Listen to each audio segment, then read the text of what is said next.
I rise today to speak to the H2 amendment to House Bill 5578. By way of background, I'd like to note that I was issued the 205th appraisal license in the state of Michigan. Right now, they're up to roughly 8,000. I worked for the Property Tax Division for Department of Treasury for 14 years, supervising all the assessing officers in Southwest Michigan before I left to found my own appraisal firm in 1987. I was also witness to the creation of the Michigan Tax Tribunal in 1974 and personally knew the first assessor member and the chair of the Michigan Tax Tribunal, Horace Hodge. My legislation will require the Michigan Tax Tribunal to go through an iterative process in determining the highest and best use for those properties being appealed, as well as those properties being used for comparative purposes. I teach my appraisal class students that the highest and best use is the cornerstone of the evaluation process.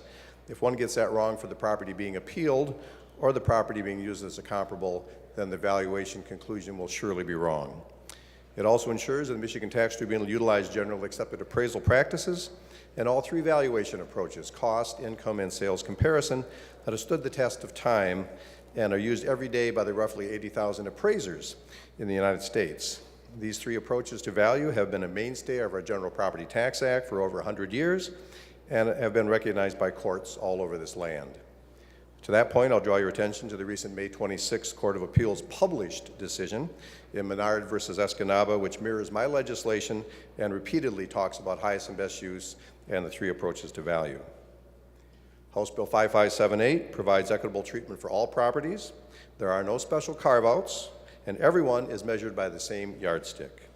House Bill 5578 is critical to a fair and equitable assessment appeals process and the distribution of the burden of running government.